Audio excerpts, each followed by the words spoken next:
Back in the building for Real Housewives of Atlanta. You know, I am late with getting my reviews out, but here we are.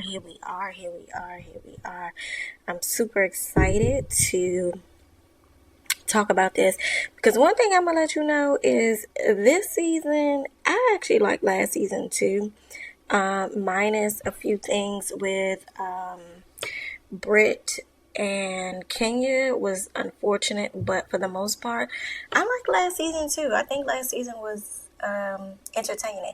So here we are. And baby, we had to sit down and unpack this one, honey, because this season is really good to me. So let me know how you feeling about it. All right, let's get into it. Because the Atlanta ladies gave us a little bit of drama, a little bit of delusion, and a bunch of business promotion and enough side eye to last us until next Sunday, child. Me and my tongue-tied ways, okay? All right, let's talk about this. As you grab your snacks and we get into the first episode, we have Shamea and Miss Pinky Cole. I don't know why I was about to call her Pinky Smith, but Pinky Cole. Taking a little dip in a cold plunge. Now, listen, people swear by these things. They say they're healing, they're transformative, they're life-changing. I kind of wish we could have received an update on how the cold plunge experience was for Pinky and Shamea. That would have been a nice full circle and closure of that scene. Would have been really nice. But anywho, then we go on over to Phaedra. You know, production had to completely flip the script for us. And they gave us a sweet moment between Phaedra and her son Aiden. Okay, Aiden is all grown up to a young teenager in high school. Congrats to Aiden and to Phaedra on raising some well-mannered young men. We appreciate seeing this full circle moment, but you know, Bravo had to be, or Truly Original had to be a little messy and show us the flashback of the infamous due date controversial moment where Phaedra didn't know her due date, or I think she knew her due date. I just think that she was not trying to share it with the ladies and the audience. So yeah, you know, it was a little controversy on that. But for the most part, we see Phaedra and her baby boy, who's all grown up, into a young, well-mannered teenager driving her around. Now, you know, Phaedra, it ain't a scene unless Phaedra is being a little shady, and sure enough, Apollo caught a lot of strays in that scene. But also too, I do like that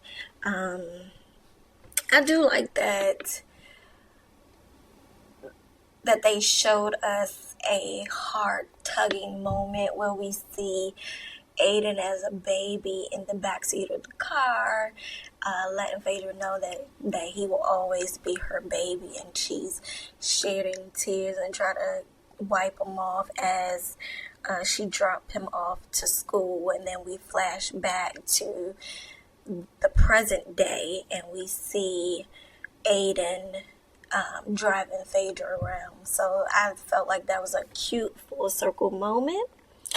Now we have Drew visiting Angela for a little girly catch-up moment. I love these moments when the girls get together and actually just talk amongst each other, because it puts the real in reality, because you see two good girlfriends catching up, talking business, talking about what they got going on. And Angela asked Drew about Black and where they are with that. And I thought this was very interesting because, as you know, last season, as everybody loved to claim that Porsha is a liar, which all of these ladies, everybody, past, present, and future housewives, tell lies, okay? But everybody loves to claim that Porsha is such the liar and you can't believe her. But if we roll that tape back, okay, Porsha did say last season that Drew was talking to Black, and Drew kept saying, no, just my friend, just my friend. I wonder when it switched from friend to dating, seeing him more than a potential friend. I just want to know. Inquiring minds would like to know. But we hear Drew speak about her feelings for Black. Yeah, girl, we hear you now, child, loud and clear. Loud and clear. And we actually see them go on a date.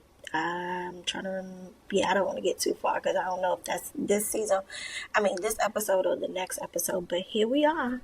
Drew claiming her love or like or lust or whatever it is for Mr. Black. Okay. All right. So we have that. I thought that was a cute moment. And then also, too, shout out to Angela. She had a Atlanta charcuterie board moment, but it was the Atlanta style, she said, which included lemon pepper wings. And I was like, Angela, you are speaking my language. Lemon pepper wings is always a plus for me. So hey, Angela girl, I know that's right. Be true to who you are, and that's what we like. Be true to who you are. Alright, so Porsha, K.Michelle, and Kelli meet up. Porsha arrives first, and this venue is actually really pretty, and the lady that was she pulled out Porsha's chair. And when I tell you, Porsha outfit was beautiful. But what I would like to do, because one of the things I like to do when I'm recapping my shows is I like to talk about the fashion. So who was the best dressed in this scene between Kelli, Porsha, and K.Michelle? For me, it's going to be Porsha because that dress was pretty. Kelli was cute too. I just didn't like that swoop, that hair swoop that her and Drew did it last year. I think Kelli did it last year too, but for sure, I don't like that. I don't know why they do that, but anyway, that ain't, again, wear what you like. But Porsha outfit was cute. Her hair was laid. I was like, yes, ma'am, Porsha. Yes, ma'am. But let's get into the actual episode, though, because we just not going to talk about the fashion here. So they get to talking and catching up and everything. And when I tell you, baby, the way she led Kelli into that moment. But let's go back, because something that I am overlooking is K.Michelle. They talk about Black. Somehow Black come up in the conversation.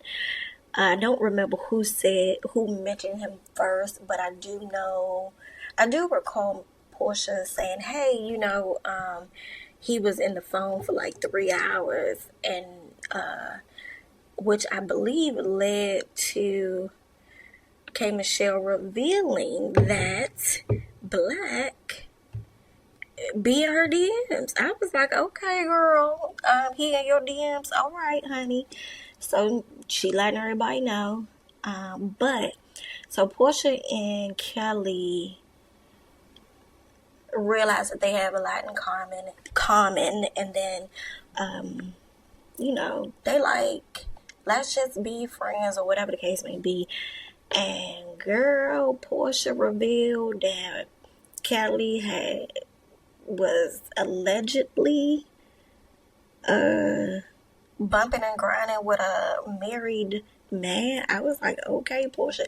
Now, here's the thing real quick, and I'm not going to labor on this part because there is a lot more to the episode. But what I will say is, when Porsha was telling the story, yes, it does not seem realistic. It doesn't seem real.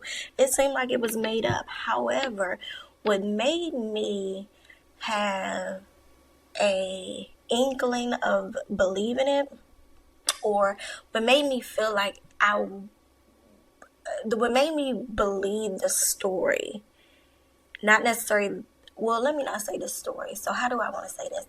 What made me believe what Porsha was insinuating, not the story, but insinuating that Kelli was sleeping with a married man, was because if you look at Kelli's body language and her facial expression, there's something there that made me be like, okay, there's some truth to this, because the way Kelli responded with her body language, not her words, but her body language. Her body language to me gave the energy and the message that this is true. And so even though her words says she denied it with her words, but her body language was not agreeing with her words. And so for me, that's what made me believe it, because Porsha's story did not sound believable. It sounded made up. And so I was just like, yeah. So Porsha will have to learn how to tell the story, because that story did not make any sense. But Kelli's body language made a whole lot of sense to me, because I was like, oh, okay, that facial expression, the body language and everything. And I cannot remember the, I do not remember it might have been I think Brooke Ashley, I think it was. I might have been listening to Brooke Ashley. I think I was listening to Brooke Ashley, but don't quote me on it. I believe Brooke Ashley was the one who said the same thing, and I was like, yeah. See, I like when I listen to other people, and I like when I get on social media and they are saying what I believe and saying in my head too. So anywho, let's move on real quick. The other thing that I want to note in this episode, this scene, not this episode, but this scene specifically, is because one of the things I'm learning to like about Porsha now, granted, Porsha is my favorite. She's one of my favorites, I should say. I like several Housewives, but Porsha has always been one of my favorites because she's just like a fun girl. And do I agree with everything she does? Hell to the no, like absolutely not. But I like when Porsha's that fun, nurturing, kiki, party, life of the party in a way that is not overshadowing people and stuff like that. I love that about Porsha. And the fashion girl, because girl, I love to see the girls put the clothes on the episodes. I'd be like, yes ma'am, you better do it, honey. So yes, I like me some Porsha. And one of the things I'm learning, one of the things I like in this season, and I believe last season, but I ain't gonna talk about last season. But one of the things I like about this season, because in this moment, they was like, okay, let's just toast to, toast or whatever. And Porsha did not toast. She put sugar in her hands and so forth and on. And you could tell that K.Michelle was starting to feel some type of way about Porsha then. But yeah. So I like the fact that Porsha is not sugarcoating, because one of the things I hated in previous seasons that Porsha would do, especially, and it was specifically with Candy. She did it with other people, but specifically with Candy. I hated when Porsha would be angry, like they would have I remember season 11, one of my favorite seasons of Real Housewives of Atlanta, and I remember that they were going at it. Her and Candy was going at it. And they were at Tanya's house, and Porsha and Candy was getting heated. Like they was eventually about to, throw bows at one another and I would say they was about to tussle, I should say. And so, later that the next episode or something like that, Porsha was like, hugging Candy at the airport and stuff like that. I was like, Porsha, stop that. Like, this is reality TV, and for me, reality TV is, the real thing is, most people are not hugging and lovey-dovey with that person that they was just about to tussle with. Like, no, where we do that at? So I like that Porsha is not doing that, especially not in this scene. So I was here for that. But yeah, but Kelly, the other thing too that made me believe that this was true, because Kelly was like, well, let's just hug it out like you hugged it out with Drew. And I was like, what? Like, girl, if the girl is lying on you, why would you hug her and be smiling and like, oh my God, you think I could body slam her? Her butt is just as big as me or something she said or whatever. Like, girl, I am not hugging somebody that just quote unquote allegedly lied on me. No ma'am. So to me, all of that stuff make me believe that it is true, and more true. Now, Porsha's story may not, the way she told the story may not be true, but I think there is some validity to that story though. But anywho, I think I spent too much time there. So we're going to go to Pinky. Pinky gives us a glimpse in her personal life. When I tell you, number one, her house is gorgeous. You hear me? And I think seeing Montel Jordan marrying Pinky and Derek, I was like, oh, now that's cute. I like that. Pinky, mom lived with us. She tell us about her children, and she couldn't remember the last child's name. I was like, oh my God, Pinky, that's crazy. Excuse me. So yeah, but Pinky is the owner and founder of Slutty Vegan, and she definitely tells us that, you know, she used to be a former slut, so why not call it Slutty Vegan? I say not that. I say, Pinky, you better speak your truth, honey. You better speak your truth. And the funny thing about it is, a lot of people don't like Pinky. I do think that she could be a bit aggressive. She could be very direct, which is a good thing though, especially on reality TV. I think it's a good thing to be direct, but I guess some people don't like her. I actually like her. I think she's really good for the show. Because she hold her own. She give you a little bit of everything. And I think her being a producer for the Maury's show and then Iyanla Fix My Life, I feel like that helps her to be a well-rounded reality TV star. So kudos to Pinky. But what seeing her cry, seeing her talk about how she is, you know, her business empire is kind of crumbling financially, and listening to her husband, I was like, is he, I really want to ask you all, do you think her husband is emotionally unavailable? Because he comes off emotionally unavailable to me. And the fact that he said he humbled her, I was like, that's a yikes. That's weird. Okay. And I don't know why he would say that on national TV. And I wouldn't even want him to say, whether he said it on national TV or in private behind closed doors, I would not want him to say that. Like, that is not cool at all. So I was just like, okay.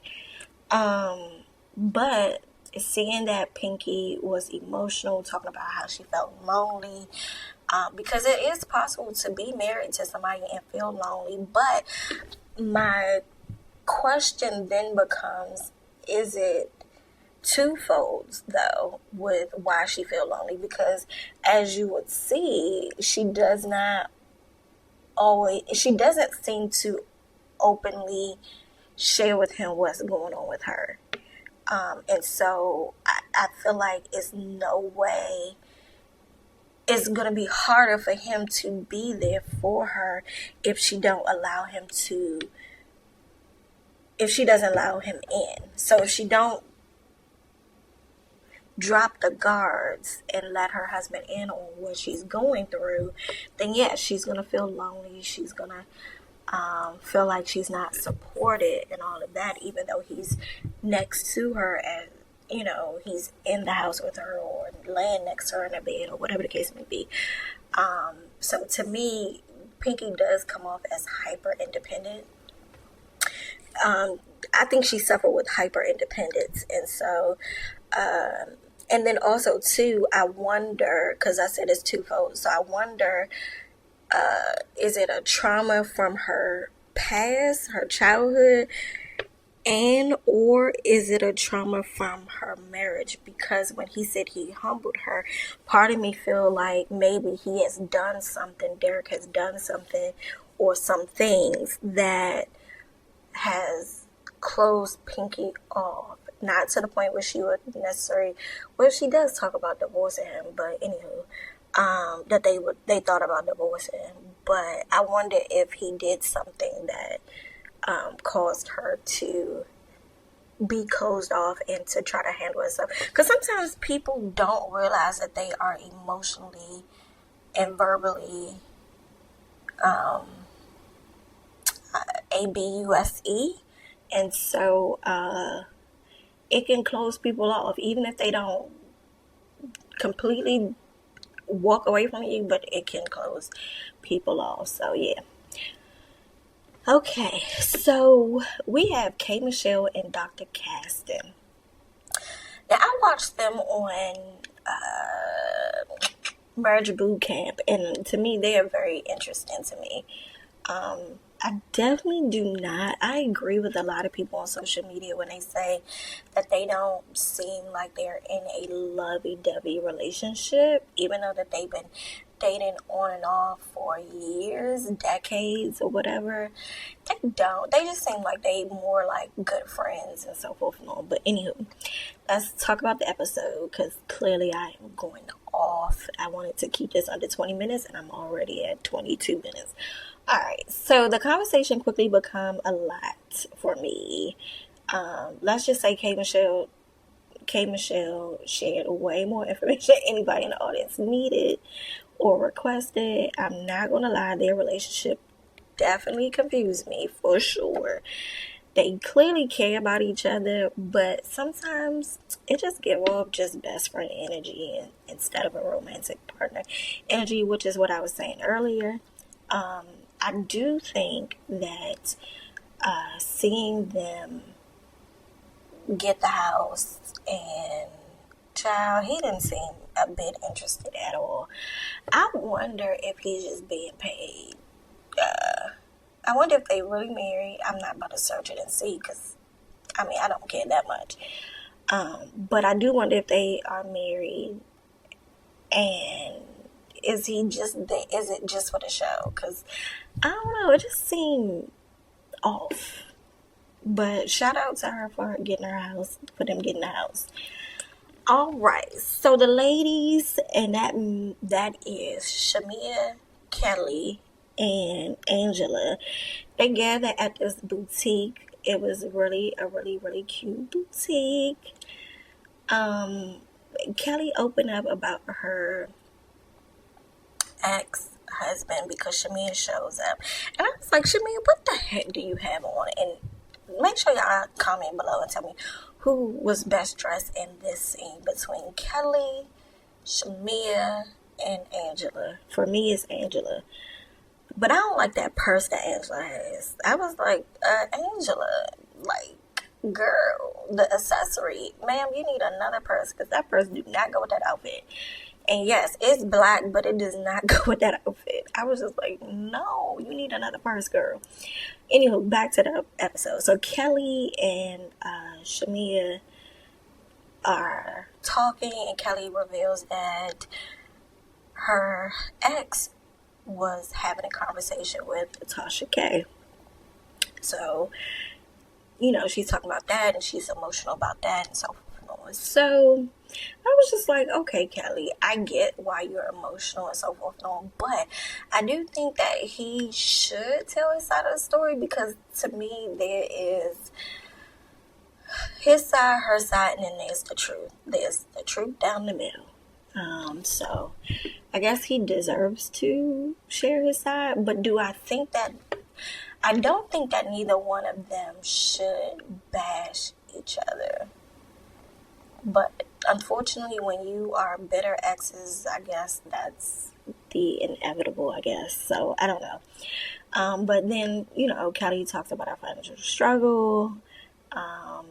She definitely admits to the internet rumors about her dad, which is not fake at all. Angela walks in and immediately they talk, and Kelli switches gears and she shares with them what Porsha said to her at the tea time with K.Michelle. And I was like, Kelli, why would you make that even more public? But okay, so you about to make this bigger than what it need to be. One of the things now, unfortunately, yes, Porsha did share it in front of K.Michelle. Maybe should have just had a one-on-one with you.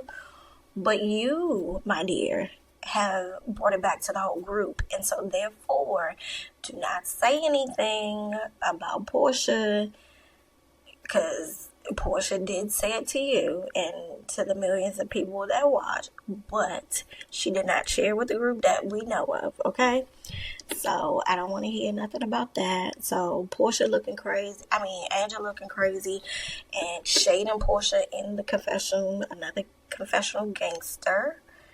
Because she don't say a lot of this stuff to Porsha's face, unfortunately, especially not in this season. Last season, she would approach Porsha. She didn't give it. So, but Kelli talking all this rah, calling her horse and all this other stuff, child. I was like, girl, shut up. Because you didn't say this in her face. But okay, we going to keep it going. So we get on over to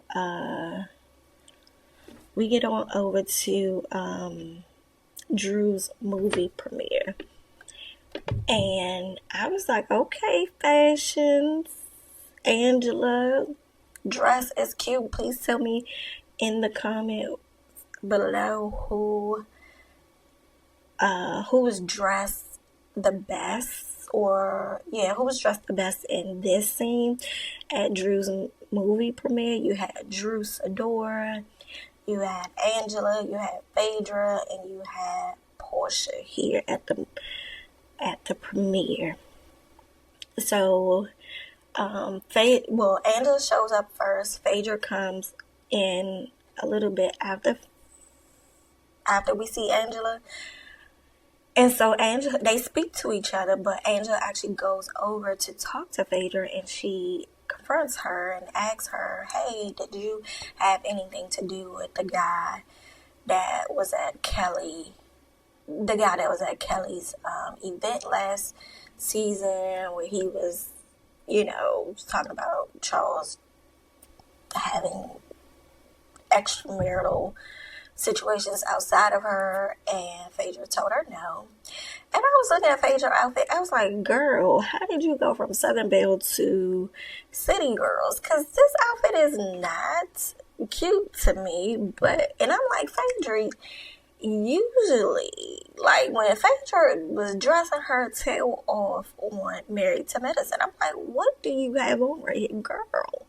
But anywho, yeah, her Shamea just was, and K.Michelle in these different scenes, I'm just like, what do y'all have on? It's like, okay, chill out. All right.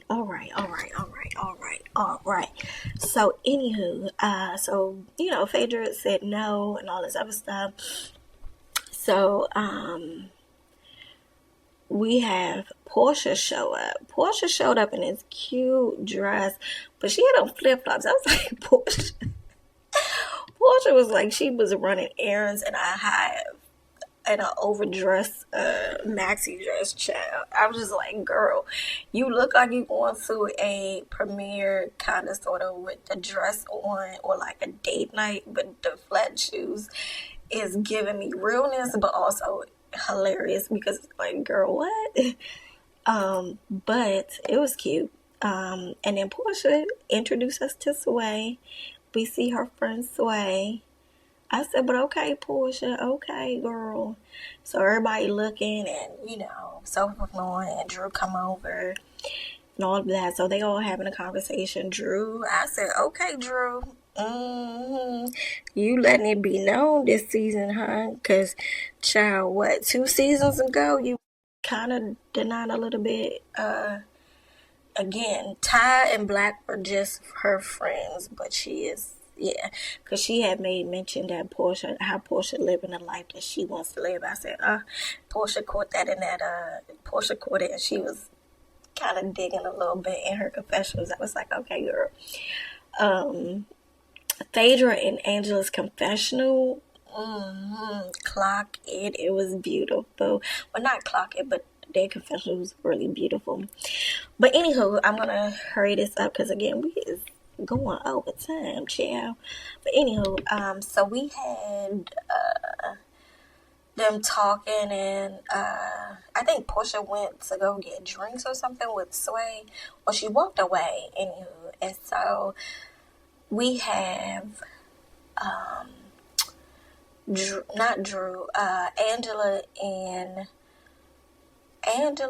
Phaedra, and Angela started sharing what Kelli said about Porsha, relaying what Porsha said to Kelli is what I meant to say. So she told her that Kelli and Shamea went to this boutique to shop for their daughters, and Kelli had mentioned that Porsha said that she was, having extramarital affairs with a married person, and girl Phaedra face was like, what? Oh my God, da da da da. And sure enough, I say, if this ain't timing, because Porsha shows up and she sees the face and feel the tension. She was like, wait, what's happening? Why your face like that? And so, Angela repeated, and then she told Porsha that Kelli was calling her a horse and all this other stuff. So Porsha was like, you know what? I am not going to Nana Chicken and Waffles, and I don't blame her. Like, you ain't gonna be talking about me and then I show up and patronize your business or show up to give you a scene. Nah, I'm good.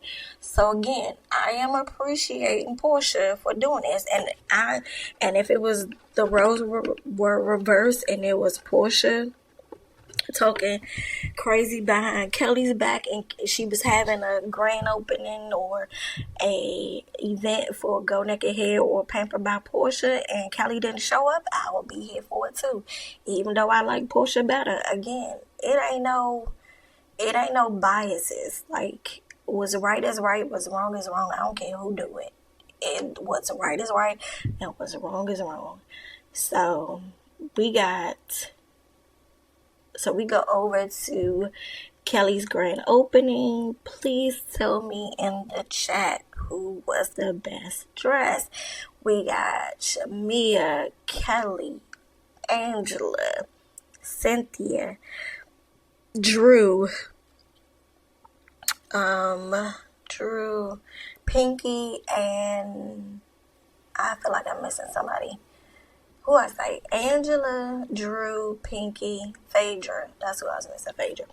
So you got all of them there. Everybody's there except for Porsha and K.Michelle. So they're the only two that's not there.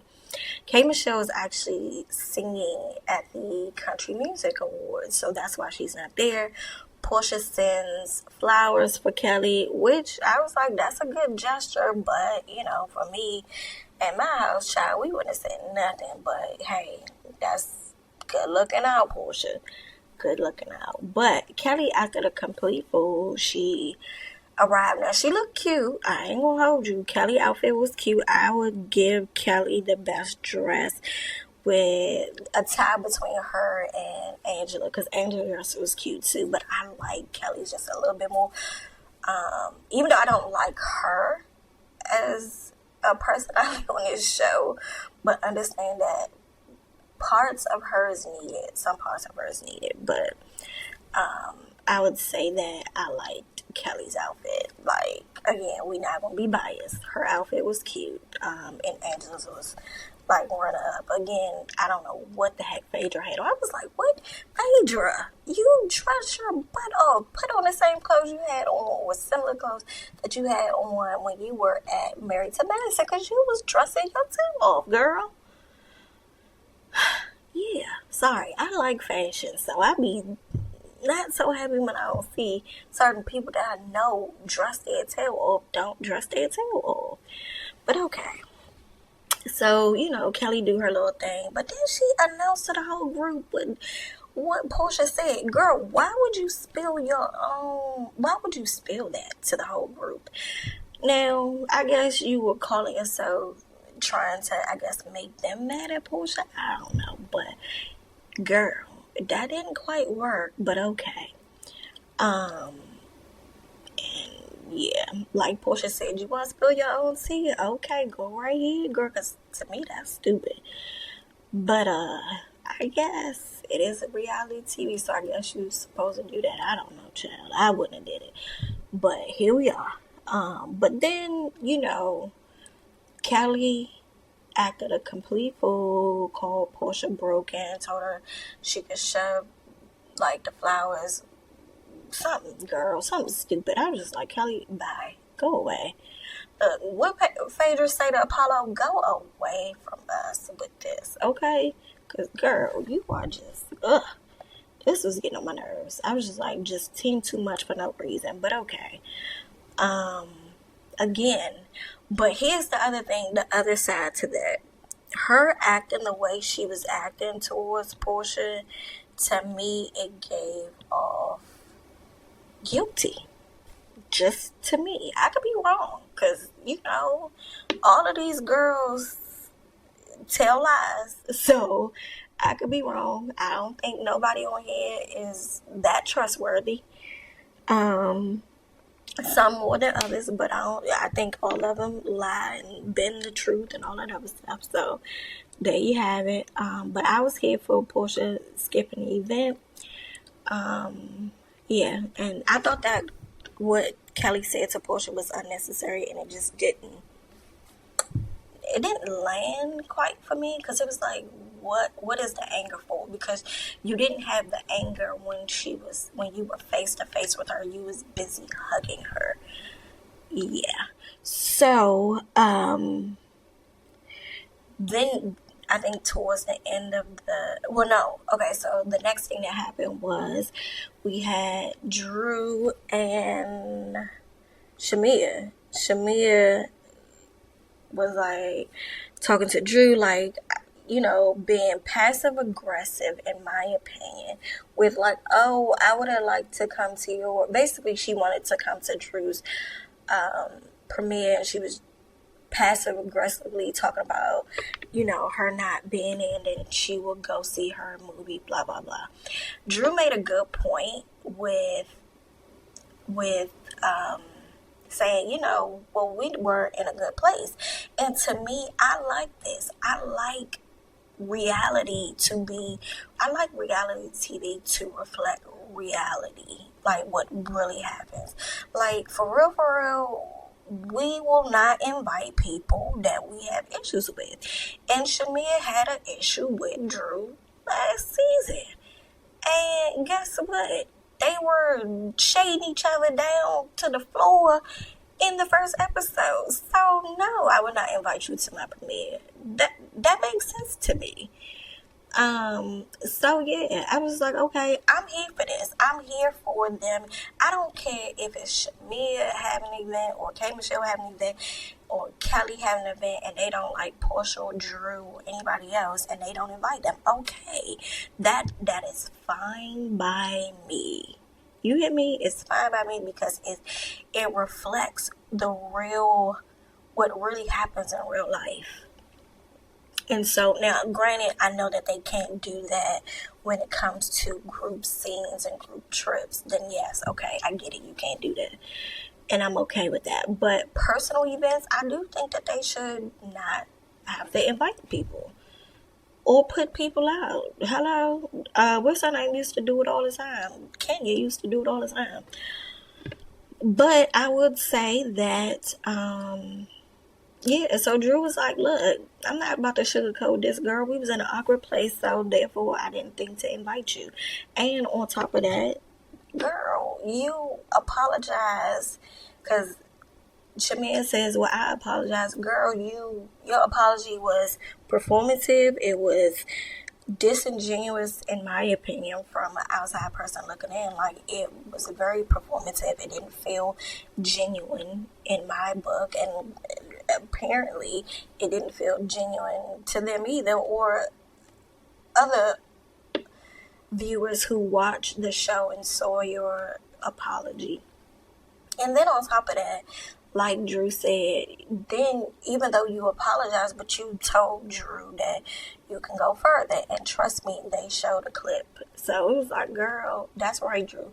Stand up for yourself. Now the mother, to me, Shamea's mother gives me that she wants to be famous right along with her daughter. So I felt like what her mother did was, I don't feel like it was genuine.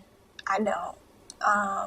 I feel like it was to weaponize the moment and to get a moment, in my opinion. And as a Christian myself, I do feel like it's kind of hard to say that because you do want to believe people and not, like, talk bad when somebody's, like, encouraging people and talking about Jesus and so forth. No, you kind of don't want to, like, be like, oh. But to me, it just felt off to me. It did. It felt off to me. But yeah. But we have an emotional part that happens at the end of the show. So to wrap this up, we see K.Michelle performing at the Country Music Honors, and she's narrating this moment where she talks about how she had a health scare. And so I would say, granted, she seems much better now, but thank God that she did survive whatever was happening to her in that moment. And so it was good to see her sing because baby K.Michelle can sing her face off, and we love to hear her sing.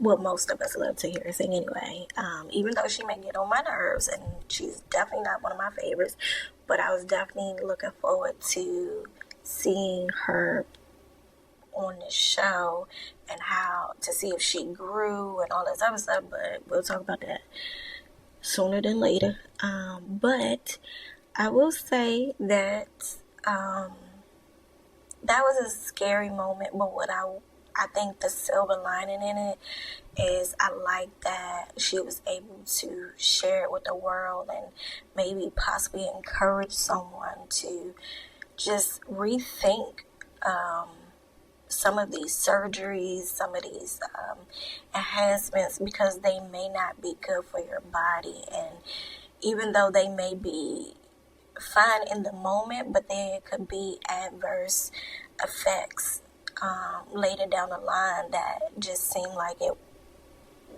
impacts your emotions, your health, and so forth and on. So hopefully people that are looking at this can learn from her health scare, learn from the mistakes that she made with putting the silicone in her bottom area. So it was good to see it. Very grateful for her being transparent in this moment. Grateful to see her survive it, because not everybody survived these procedures and things that has happened when you're trying to enhance your body. So kudos to her for showing her reality.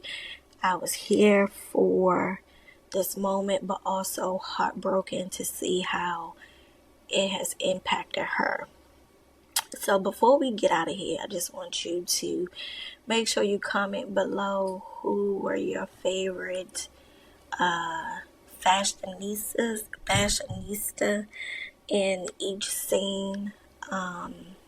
Yeah. And then I have a question for you. Comment below. Tell me, do you think Kelli is genuinely hurt, or is she just flaming the fire in order to boost her storyline? Because right now it's giving a little bit of both. It feels like she is a little hurt after the fact, because in the moment she wasn't hurt. I think in the moment she felt embarrassed. That's what I was getting from her, embarrassed. And so she immediately went to defending herself with her words, but her body language felt hurt, felt embarrassed, and exposed. But I think after the fact she got angry and she started flaming the fire because she made it bigger than what it originally was.